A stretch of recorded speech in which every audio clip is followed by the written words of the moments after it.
Now, all right, guys. So today is about data types in PHP. So PHP has several data types. Okay, so let's start. So first of all, you need to run your XAMPP server. Remember, I said PHP in the last video. That PHP is simply a scripting language that runs on a server like XAMPP. Either you make use of XAMPP Lite or XAMPP itself. All right. So how do you run your XAMPP now? You go to your localdisk C, then localdisk C, XAMPP folder. Then you have your XAMPP control. Now I'm making use of the XAMPP Lite, all right? And I said each of your files will be stored in a folder called htdocs. That's if you're using the normal XAMPP, or ww for the XAMPP Lite. Now in the last video we had already a folder called PHP class, all right? Okay, PHP class. I think that should be PHP class, right? Yeah, sorry, PHP course. That's the name of the file we have. So now let's open this file now on our Sublime text very quickly. So Sublime is coming up right away. Sublime, all right.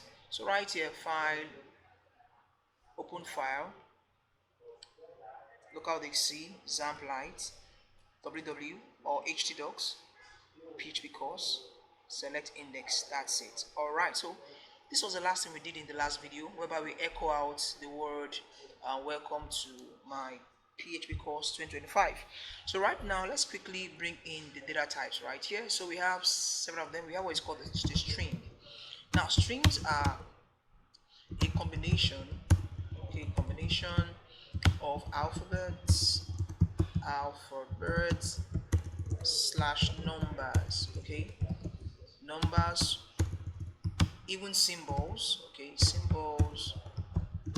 symbols, or alphabet alone. All right, so right here we'll create a variable. So a variable is simply a storage or a container. So variable a equals hello. That's it. So this is a string that we have right here, a string.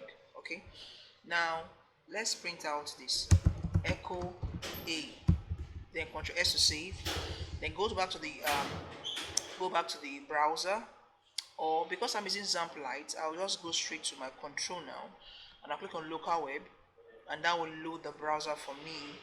Then I can view what I've written inside of the PHP. It's coming up, guys.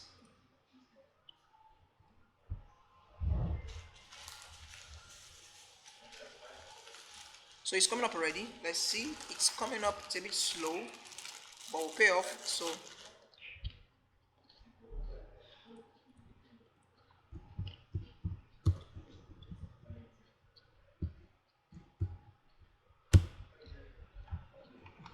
hello, that's it. All right. Now the next one. Let me say this, guys. Now what you must know that when we are using a string, how do I know it's a string? There is a function called var_dump, which is used to review the data type of what we are using. So var_dump, variable a, save, go back to the browser, refresh. You can see, watch now. You can see string. That means hello is inside a variable container that is a string or of a string data type. And this length here means the character, like 1, 2, 3, 4, 5. That's a string. All right. Now let's take one more. Now the next, let's take one more. That will be float. Are decimal values of any decimal place. All right. So right here, we'll just say variable decimal, which can be any name, decimal equals 0.5. Now you must not quote what you have here. Try not to quote what you have here at all. That's a float now. Okay, so that's a float. The next one is called integer.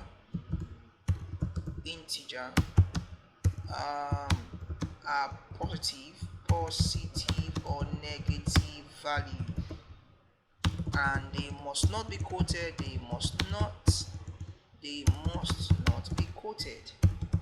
That's it. All right. So let's see now. Variable c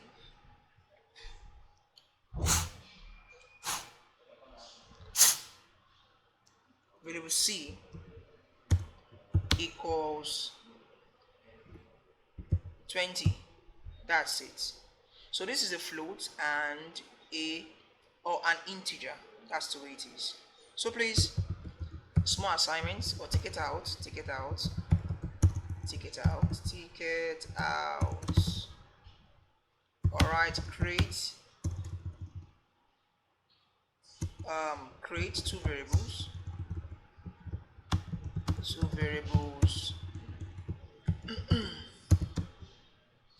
and store two different numbers in them and add both together. So let's see very quickly. That be variable what? Number 1 equals 10.